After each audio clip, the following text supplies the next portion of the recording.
Welcome to Free Thoughts. I'm Trevor Burrus. Joining me today is Norbert Michel, Vice President and Director of the Cato Institute Center for Monetary and Financial Alternatives. Welcome to Free Thoughts, Norbert. Hey, Trevor. Thank you for having me on. Well, recent numbers have come out actually this morning, and once again, it looks like inflation is at a level that we haven't seen in at least 40 years. So how bad is it now? It's not good. I mean, it's and it's not necessarily completely trending down the way we would like it to yet, which I think is a bigger issue, really.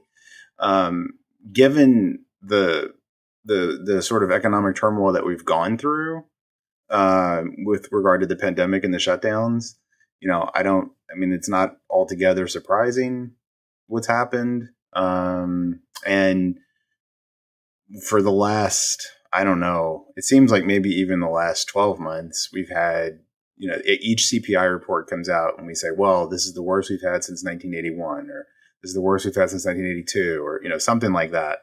And the trend has been a little bit up and down, but kind of just rising to flat maybe in the recent one. But so the monthly change was 1.3% versus last month's 1%. So that's not the right direction. And I think that's probably more important than the fact that it's a 9% annualized rate now, because that's been elevated. And that's kind of what's happened. And the month trend is probably a little bit more important right now, given that the Fed started tightening. So you mean that, just to clarify, that the rate is not going down over the months, and by at least some predictive models, it should have gone down given what the Fed has done. Yeah, they certainly would have loved to have seen the trend come down by now. But I mean, that could partly be because they started tightening a little bit late. But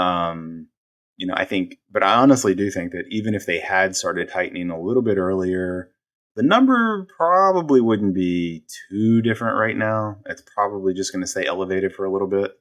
Well, let's get into that, because there's multiple causes here. You pointed out, you said that given the economic shock of the pandemic, we would expect this. Yeah. Why was it? Was it because of the spending bills, or why would we expect the prices to go up? So both the spending bills and the supply problems. And now supply problems is a really big catch-all, but you have all kinds of different supply chain issues going on. Some of them were worsened by the shutdowns. They magnify each other. Labor problems magnify them, and in the opposite direction probably. So what we have is essentially the inability to produce as much as we would want of a lot of different goods. And you layer on top of that a large dose of fiscal stimulus. You're increasing the demand and increasing the amount of people who are going to be bidding up those same constrained resources. So you're going to get inflation. It's just a question of exactly when and exactly how much. And we're starting to get an idea of that now. Well, that makes a different type of phenomenon, though, than the monetary phenomenon. The quote, if anyone knows a quote about inflation, it is Milton Friedman's "Inflation is always and everywhere a monetary phenomenon." But he wouldn't also say, like, price increases in general is not always and everywhere a monetary phenomenon. That's clear from just looking at Pokemon cards or whatever a thing happens to go up in price. Inflation is different than just price increases, correct? That's right. We can't. One fatal mistake that we make, by we, I just mean people in the profession and journalists in general, people in general. We look at something like gas prices, just gas prices, and we say, oh, it's inflation. Well, that may or may not be true, and the fact that just gas prices go up by itself, that's not inflation. You need the entire price level to go up to be inflation. So that's true. Beyond that, Friedman said something very specific, and it gets twisted, and Friedman was no dummy. And he didn't mean a lot of the things that people say that little quote meant. There's a second part to it, which I don't know if you know by heart, but you can give the gist of. Sure. No, the gist of it is that he was very careful to clarify exactly what he meant by saying inflation is always a monetary phenomenon in the sense that it is caused by a higher grade of a higher growth rate in money relative to output. So it has something to do with how much we can produce and how fast we can produce it. So I like to think of this is a classic supply side problem piece to this whole story, and I like to use a hurricane as an example. From New Orleans, I'm very familiar with hurricanes coming through the Gulf of Mexico. There's lots of oil rigs out there. You get a really bad hurricane, and it basically shuts down all of that oil production for quite a while.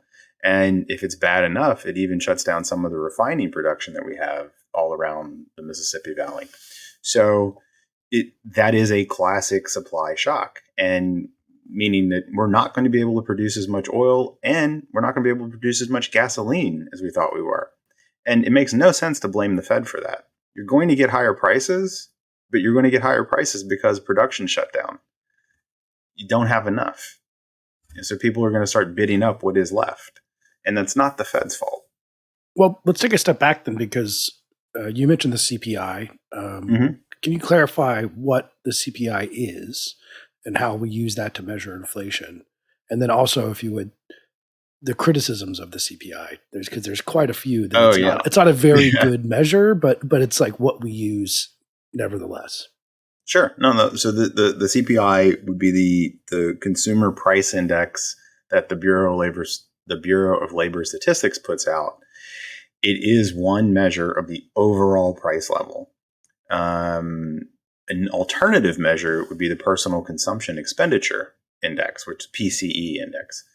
They are not exactly the same. They do measure some slightly different things in slightly different ways. So you get slightly different numbers. There's a lot of research that shows that the CPI is probably a little bit biased in terms of upward inflation. So it makes inflation look a little worse than it really is. That's not necessarily such a big deal on a month-to-month basis, but it is a big deal on a long-term basis. So when you look at something like making cost of living adjustments for inflation to Social Security over a 20-year period, you're talking about a really large impact. Without getting into like all the weeds, the basic shortcomings are like the problem, so to speak, is that there are lots of biases in there. You have to do a lot of estimating. You have to do a lot of artful adjustments to try to get at the entire price level. What is the whole price level doing? Well, to clarify, the Bureau of Labor Statistics, I assume that they have people who go out and look at the price around the country of, right, of a basket of goods, is what they often described as, right? So what does a dozen eggs cost in Seattle, in Des Moines, and in New Orleans, for example? And they do some sort of stuff to put that together, and they do that on a monthly basis or however often they put it out. It's something like that, right? A basket of goods chosen in a certain way. Very weighted, if I remember correctly, toward like foodstuffs and like more essentials. It's not big screen televisions. It's more foodstuffs and gas and things like that. Correct? Well, they're all in there. So all the food items. So they do something called the Consumer Expenditure Survey to put this together, and there are, I think, well over 1,000 individual categories of goods that we buy, goods and services that we buy. And there are lots of different specific food items, so it's not just dairy products, it's all the different kinds. It's not just meat, it's all the different kinds. But there are also TVs in there, and there are also other electronic equipment, all kinds of recreational goods. Just, they're trying to be as comprehensive as they can. The problem comes in, one problem comes in with something like think of it as we'll call it a quality adjustment. So computers are in there, and prior to 1984 ish, nobody had personal computers in their homes. And then after that, we started getting more. Well, now the computers that we have now versus the computers that we had in, say, even 1995 or 1999 are very different, right? Flat screen, higher power, better processors, so they may cost less. They may even cost a little bit more nominally, but you're not really comparing the same exact good anymore, so same thing with phones, things like that. And even televisions, like just smart TV isn't the same as the one that I grew up with in the 1970s that had a credenza, a clicker, a literal clicker. Yeah. Yes. Yeah. Well, I mean, also, I remember, as late as 2000, early 2000s, a 50-inch television was probably $2,500 in 2000 money, right? And now they're on blowout at Costco for $300. So it's Right. hard to measure in that way what the inflation level is.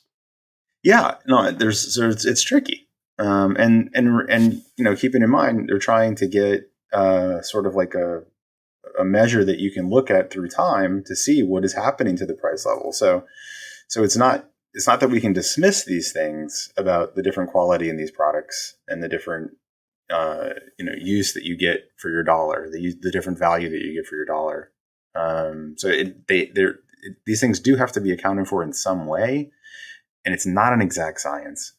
And then when you get into something like housing, well, a house isn't a consumer product, but the shelter service, so to speak, that we pay for is. So you have to account for that. Well, there's no market for that. If you're renting, you could use the rental price, but if you're not renting, then you have to go to something else. So it's a mess. If you're going to try to be comprehensive, you end up with a lot of statistical techniques, and it's not an exact science. It's not as simple as going to the supermarkets in the different cities and taking a bunch of samples. So the BLS does the CPI one way. The Census Bureau does the PCE a different way. And basically, most economists would say that the PCE is probably a better measure. So those are kind of what we deal with. And incidentally, the new PCE numbers won't be out for a little while yet. But those trends do look better. And of course, the Fed has always said that they prefer the PCE. Of course, that means that most people that hate the Fed bash the Fed and say, well, of course you picked the PCE.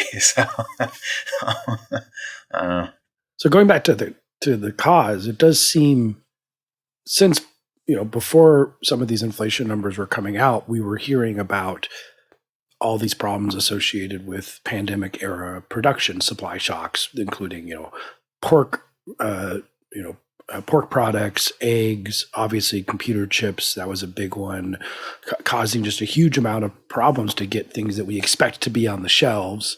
And then, of course, if we're good economists, we know we have to let the price go up to do better rationing of meeting supply and demand together. But so, taking what I'm sure is President Biden's position, which is that this isn't his fault. He got in to be president at a very singular time after in the waning days of a pandemic, where that caused economic disruptions that people haven't seen for a century, and so that the main reason for the prices going up are these supply shocks and not the monetary phenomenon. Is there something to that argument? There's something to it. I would add that he is responsible for some of the fiscal part. And also responsible for some of the shutdown part, and not coming up with a better, more rational policy on that side. But I mean, those are arguments that reasonable people can have, I'm sure. But there is definitely something to that. This is not all on his policies. Yes, that is more than fair. There's a lot of blame to go around, and I think most of it is on the fiscal side, um, and across both administrations. But I mean, most of this did happen under the previous one, so much of it did. I don't want to say most, but much of it did. On the Fed side, I think the biggest thing that you could fault them for is bad timing. I think there are good reasons for them to have started tightening either just prior to or just after the new year, in January. I know George Selgin that works with us at Cato, he was saying probably November, December. I was saying January. I mean, I don't think there's that much of a difference. And the Fed waited until March. So probably could have started a little sooner, but that's not a heavy criticism. Would it have been? What would they be watching? I mean, they'd be watching the CPI and trying to find things that are leading indicators, I guess, because they seem to be often behind the curve because the indicators they're looking at are actually lagging indicators like unemployment rate and things like this. But what were you looking at that said you should have gone Sure. in January? Well, I'm sure they were looking at all kinds of stuff. I don't know, but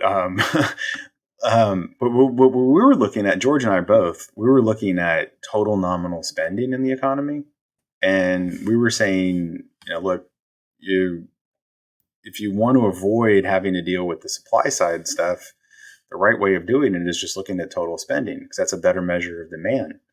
And if you look at the pre-pandemic trend of total spending, total output in the economy, if you will,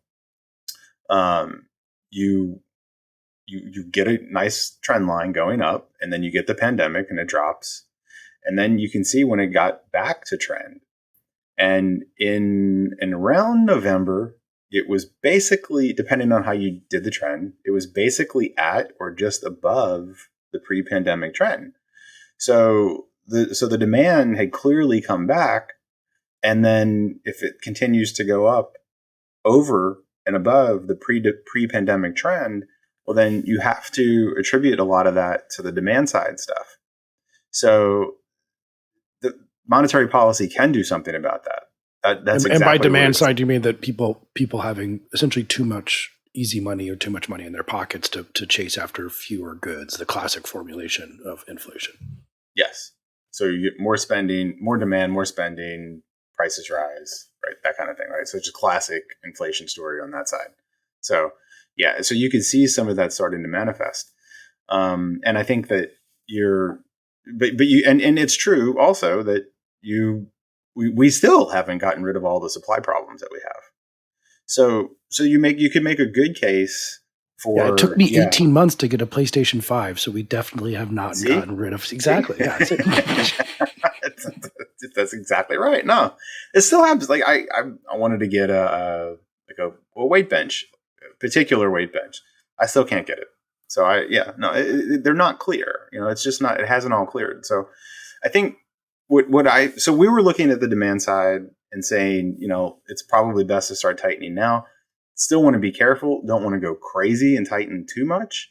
But it would probably be better to start now, sooner rather than later, so that you don't have to tighten as much later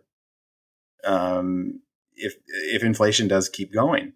And they never listen to me, so that's fine. So they didn't, and now you're having these abnormally high rate target increases, right? So instead of just like a quarter point, they're doing 3/4 of a point. Now there's even talk of maybe a full point, a full 1 percentage point tightening. Would that be unprecedented in terms of how big of at least recent? Very unusual. I don't know if it would be completely unprecedented. I'd have to check, but it would be very unusual for sure. Well, in that history lesson, just like let's get into the history a bit. We talk a lot about this late 70s. People in our profession and people on TV, this late 70s stagflation, inflation era that we had. And up until 1981, all these measures go back. Like all of them seem to say, highest since 1981, highest since 1981. what happened in that last part of the 70s up until 1981, and what did the Fed do then to rectify? The Fed pretty much lost control of inflation. I mean, that's the sort of layperson way of saying it. The average inflation rate was just in double digits for a long period of time. No matter what they tried to do even with fiscal help, they couldn't get it under control. And you had under Volcker, you had a massive, massive commitment to tightening and a really massive tightening. A lot of people would say that it induced the recession. I suppose that's fine, but regardless, there was a massive tightening. There was a recession, pretty severe recession in the early 80s, because they had to do that in order to get inflation back under control and to get people to realize, yeah, the monetary authority is actually serious about fighting inflation. Because it had appeared after about a decade or so that maybe they weren't. So to have any credibility, they had to do that. They had to do something drastic, and that's what we got. So they probably knew that a recession would result, and it was the better of the two options. I believe that's accurate. Yeah, I would say that's accurate. I mean, in the free market sense, and I know that there's talk of, I think it's July 29th is when we have the next quarter's numbers of whether or not we will be in a recession. But I mean, in the free market sense, recessions aren't necessarily bad, correct? I don't want to say whether they're good or bad, but I mean, there's nothing in the free market that says you can never have a downturn and you always have to have a growing economy, right? So, I mean, part of the idea here is that if there is misallocation of resources, we need some readjustment to reallocate, correct? I mean, yeah, no, that's fair. And right. If that happens over 2 quarters, then we call that a recession, but it's just an adjustment on one level, unless it's artificial or fake in some way. Yeah, it doesn't have to be bad. No, that's right. And it could become, everything could be done more efficiently, more effectively, in the economic sense, more efficiently. And yeah, so it's not necessarily a terrible thing. And a lot of them are mild. Oh yeah, sorry? A lot of them are mild. So what's the connection between the Fed's behavior and what they're doing now and the fear of a recession? When we say that the Fed's tightening, basically what they're trying to do is tamp down on the overall flow of credit in the economy. And that's really all they can do. So the fear is that they will have to clamp down so hard on the overall flow of credit in the economy that it will induce a recession. Nobody will be able to get credit to basically do anything if you want to go extreme, right? But companies that need short-term loans for working capital won't be able to get them, so they won't buy as much inventory, and so on down the line. And that kind of recession could be bad. So that's the fear. Of course, to clarify, you just what the Fed does for maybe we just want to insert this here is adjust the interest rates that banks pay on what they get from bigger banks. Essentially, I'm very much dumbing this down, but that's essentially what the only thing they can really do. Correct? Yeah, that's it. No, they can try to affect credit market conditions such that banks' source of funds is more expensive, or banks find it more expensive to fund their operations. And if they find it more expensive to fund their operations, they're going to charge you more. And if they're charging more, you're going to borrow less. I mean, that's pretty much it. And they can't necessarily do that. The Fed can't on a targeted basis, so they can't say, well, and I don't think we would want them to, but they're not going to say, well, gas prices are up, so we're going to go find out who's borrowing and using those funds to buy gas, and we're going to clamp down on that. That they can't do that. So they can do it on an aggregate basis. They can just try to look at the entire system and make it more difficult to make loans across the entire country. Libertarians like to bitch about the Fed, of course, as a major pastime.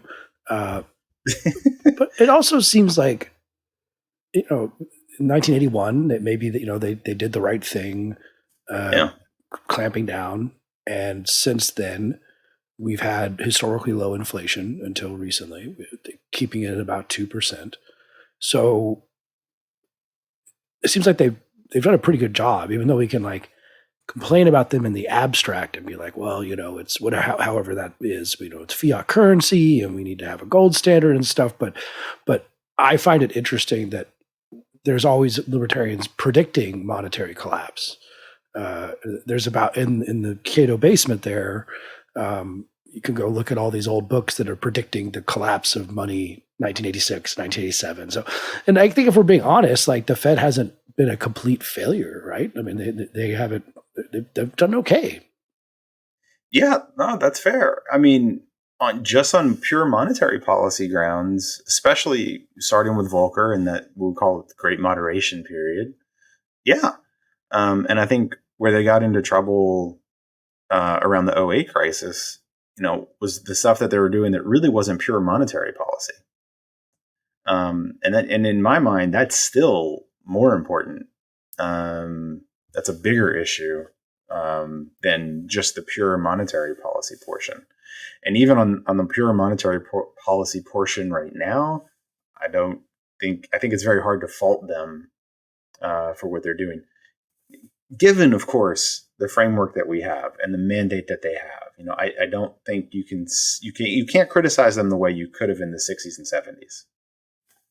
So yeah, and if you look at the Great Moderation period, I mean, it's one of the more prosperous periods in our nation's history. So yeah, I mean, you got to at least, if you're going to blame them for all the other stuff, you have to at least admit that that was a good period.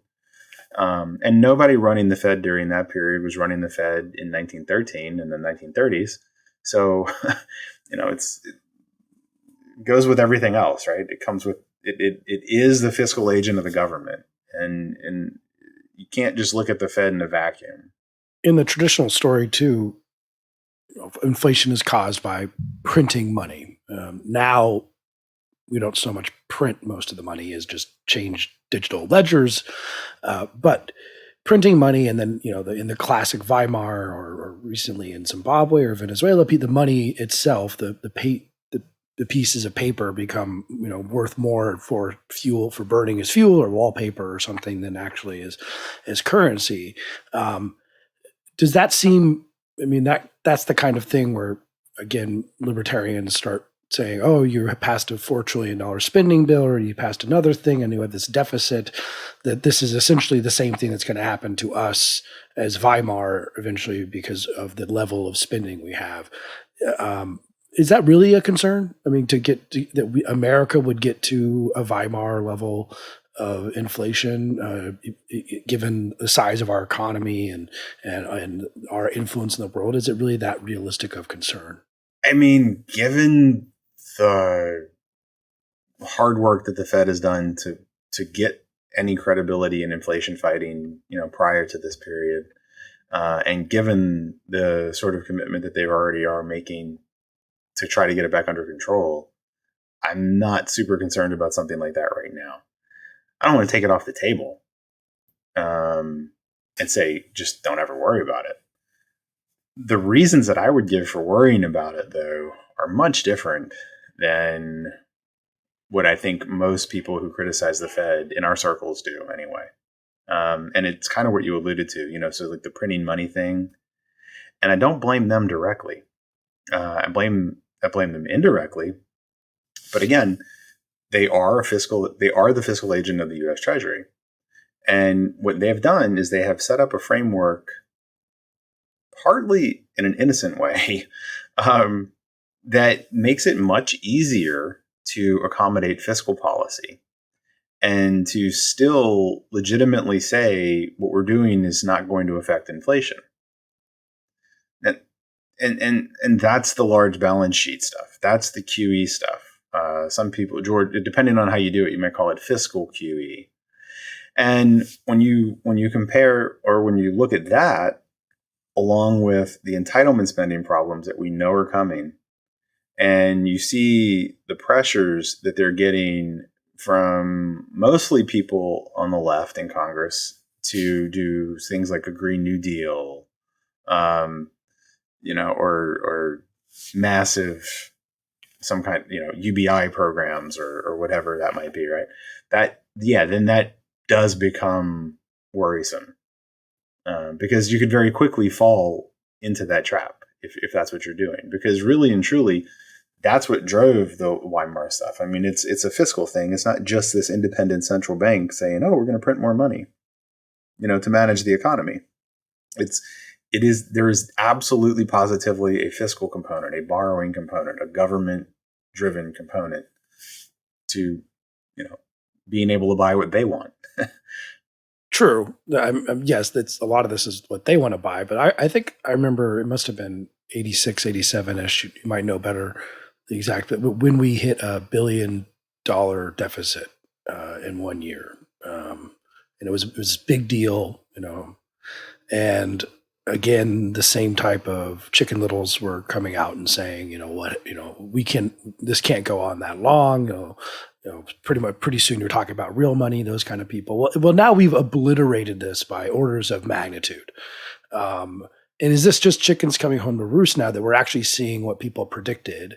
Or if we're being honest, were a lot of the chicken littles in the 80s a little bit too afraid of deficit spending, and their models did end up being correct in terms of the inflation they would expect to come from that. I suspect some of them were. I don't know that any of the models would have envisioned this sort of situation. Somewhere in there, and my dates might be off. I'm not sure now if it was during Nixon, Carter, or early Reagan, changed the whole Social Security formula. So your benefits weren't tied to inflation; they were just tied to inflation. They were and it wasn't just the poverty benefit, anti-poverty benefit. It was tied to how much you earned. Well, that blew that system out of the water. So and it did so for the future generation, right? And if you have, and I guess what I'm saying is, you didn't have a lot of those models weren't accounting for that. A lot of those chicken littles weren't really accounting for that. Some of them might have been, but I don't think most of them were. And then if you look forward now, and I'm not saying the sky is falling right now. I am saying it is something that we should address because it is a problem. And now you have a situation where it's even easier for the Federal Reserve to be used as a pawn by the Treasury, even if they don't want to. I mean, it's there. They've put in a mechanism where they don't really have the political cover that they used to have, and everybody knows it. So there's a problem there. There's a big problem there. Is this an independence thing? You said being used as an independence like issue of the Fed, because you said being used as a pawn, but they don't work for Congress. I guess if you run the Fed or you're on the board of the Fed board, you need to, if they pass a $4 trillion spending bill, you need to figure out kind of where that money is coming from in some sense. So you mentioned a little bit. So what were they doing? What have they been doing different than they used to do when they just sort of said, all right, this is just a big deficit thing now? What are they doing that helps Congress and its, drunken spending ways out? It's a little technical, but it's the way they operate. It's the framework that they operate under. It is, it has to do with interest on reserves and the payment of interest on reserves. This was something that they never used to do, and they had to get the authority to do it right around the '08 crisis. And they had been working to get that authority for reasons completely unrelated. So they did kind of bumble into this. But now when you have the Fed go out and buy a bunch of assets, things like Treasury debt, they can't legitimately tell Congress any longer, hey, we can't buy all that stuff because we have an inflation mandate. And if we buy all that stuff and create all these reserves, we're going to knock inflation through the roof. They can no longer legitimately do that because they can pay interest on those reserves in order to keep them in check. Therefore, they don't have that cover anymore. And Congress can just say, pay them more interest, pay higher interest. Now, that still becomes a political problem, obviously. But that's what it does. That throws them in the middle of this political storm. Whereas previously, they could simply go back to the mandate and say, you guys can do whatever you want to do. It's on you. It's not on us. We have a mandate. We have to maintain price stability. We can't buy all that stuff that you guys just borrowed and maintain price stability. Well, they can't say that anymore. So are there things in you are somewhat, on the current inflation, it's complex and it's not just a monetary source of the inflation, but are there things coming, in the next decade or so to be concerned with in terms of some sort of fiscal effect, the predictable things coming that could really shake things up and cause serious problems, and whether or not I should be buying more crypto or hoarding gold or whatever. Norbert, I'm really just asking, what should I be doing I should be going into a lot of debt, right? Because then the inflation will help me out, right? So, yeah, no, I mean, so from the governing the country standpoint, the thing to worry about is this sort of massive off balance sheet debt that we know is coming due, unless Medicare and Social Security are changed drastically. And the easy way, the normal way of dealing with that would be to borrow more money for the Treasury to sell more Treasury debt. And if there is too much of that, then you are in a situation where you have a banana republic, sort of printing money to pay its debts.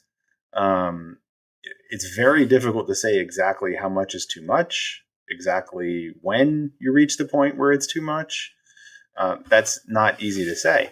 But given how much we have right now and how controversial it is at the moment, and politically what it's going to look like to start paying large banks from the government to large banks, transferring billions and billions of dollars a year, we sort of have a problem that we might want to start addressing sooner rather than later.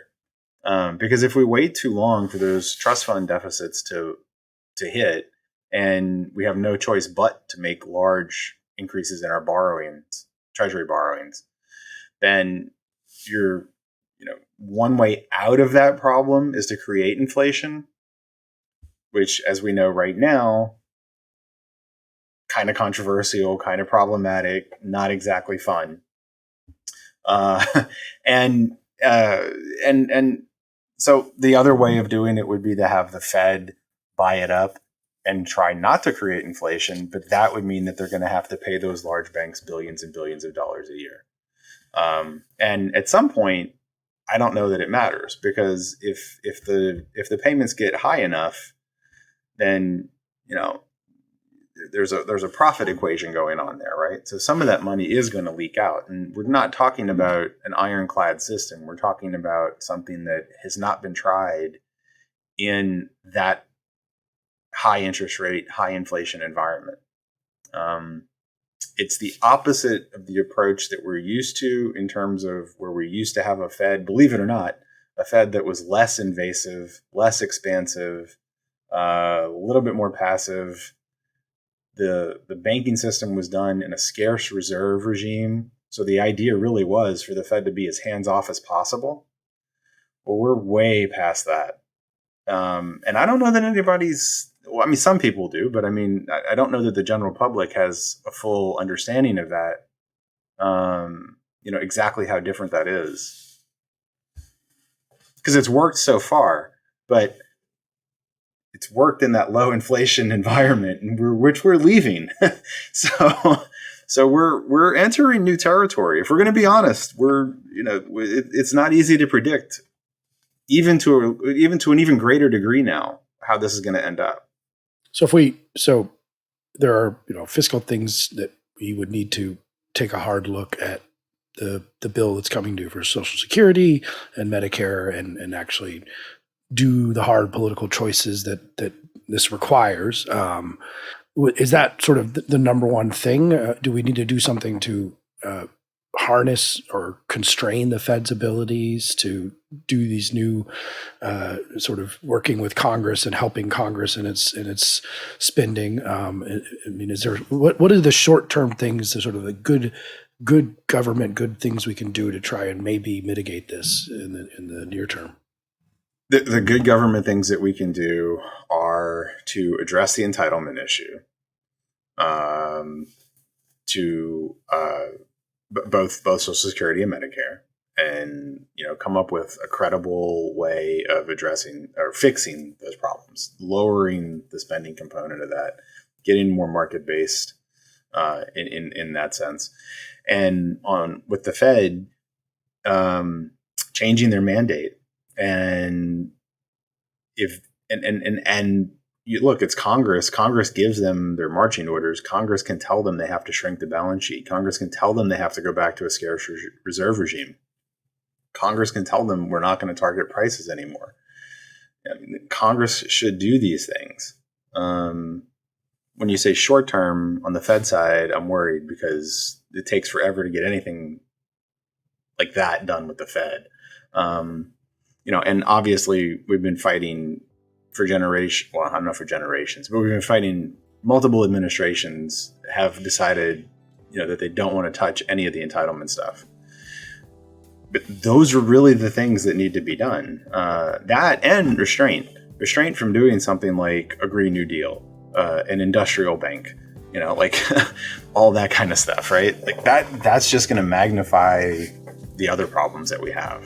It really is, at the end of the day, it comes down to as simple as it's fantasy to think that you can just print a bunch of money and spend it on whatever you want and get more real resources that way and not have any negative consequences. And we have to face up to that.